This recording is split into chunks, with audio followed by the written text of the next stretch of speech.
ఏడాది పనితనం ఎట్లుంది? మీ కుటుంబానికి ఎన్ని స్కీములు అందినాయి? సీఎం ఓకేనా? మార్చుతారని భావిస్తున్నారా? ప్రస్తుతం దక్షిణ తెలంగాణ జిల్లాలో చేస్తున్న సర్వే ఇది.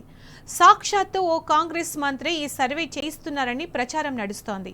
ఈ సర్వేలో జనాలందరిది ఒకటే మాట అట, ఆయనొద్దు ఈయనొద్దు, కేసీఆరే రావాలి. సర్వేలో ఈ విషయాన్ని జనాలు కుండలు బద్దలు కొడుతున్నారట. కాంగ్రెస్ అధికారంలోకి వచ్చి ఏడాది కావస్తోంది. ఈ నేపథ్యంలో సీఎం రేవంత్ రెడ్డి పాలన మీద రహస్య సర్వే జరుగుతుంది. కాంగ్రెస్ కు ఎక్కువ సీట్లు అందించిన దక్షిణ తెలంగాణ జిల్లాలో సర్వే సాగుతోంది. రేవంత్ రెడ్డి పరిపాలన తీరుతెన్నులు ప్రజల మనోభావాల మీదనే పెట్టి నిర్వహిస్తున్నారు.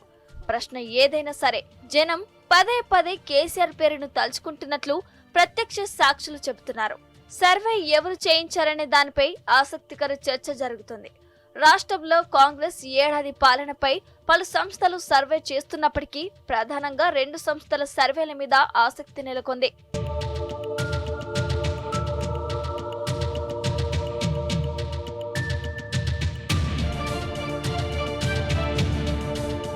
సూర్యాపేట జిల్లా నూతన్కల్, మధ్యరాల మండలాల్లోని పలు గ్రామాల్లో కొంతమంది యువకులతో కూడిన బృందాలు సర్వే నిర్వహించాయి. రేవంత్ రెడ్డి ఏడాది పాలన ఎలా ఉంది, కేసీఆర్ పాలనతో పోల్చినప్పుడు రేవంత్ రెడ్డి పాలన ఎలా ఉంది, ఇలాంటి 35 ప్రశ్నలతో సమాచారం సేకరించారు. సీఎంగా రేవంత్ రెడ్డికి ఎన్ని మార్కులు వేస్తారు, రేవంత్ రెడ్డి కాకుండా వేరే ఎవరైనా సీఎంగా ఉంటే ఎలా ఉంటుంది అనే ప్రశ్నలను అడిగినట్లు సర్వేలో పాల్గొన్న వాళ్ళు చెబుతున్నారు. ఎర్రపహడ్, చిల్పకుంట్ల గ్రామాల్లో రేవంత్ రెడ్డి ఏడాది పాలన ఎలా ఉంది అని ఎన్యూమరేటర్లు అడిగిన ప్రశ్నకు తూతూ మంత్రం తుమ్మకాయ పాలన అన్నట్లే ఉందంటూ కొందరు వ్యంగ్యంగా స్పందించినట్లు తెలిసిందే.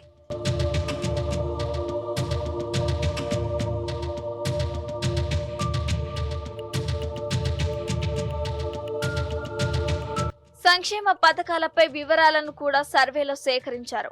పింఛన్ పెంచుతా అని పెంచకపాయే, కొత్త పింఛన్లు లేకపాయే అని ప్రజలు నిట్టూర్చినట్లు తెలుస్తుంది. మూసీ పరివాహక ప్రాంతాల ప్రజలు రేవంత్ రెడ్డికి పూర్తి వ్యతిరేకంగా స్పందించినట్లు సమాచారం. మేం కొనుక్కున్న ఇండ్ల మీదికి హైడ్రాను తీసుకొచ్చి మానోట్లే మన్నబోసిండు, మంత్రులు పెద్ద మనుషులు కూడా మార్కు దాటి కట్టిండ్రని రేవంత్ రెడ్డి చెప్పిండ్రు కదా, వాళ్ళ ఇండ్లు ఎందుకు కూల్చుతలేరు అని ఎన్యూమరేటర్లను ప్రజలు ఎదురు ప్రశ్నించినట్లు తెలిసిందే.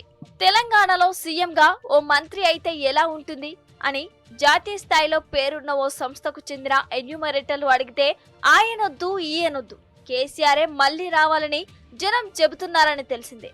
సర్వే చేస్తున్న మాట నిజమేనని సర్వే సంస్థ అధినేత అనధికారికంగా మీడియాకు తెలిపారు. సర్వే ఫలితాలను డిసెంబర్ 2వ వారంలో వెల్లడిస్తామని చెప్పారు.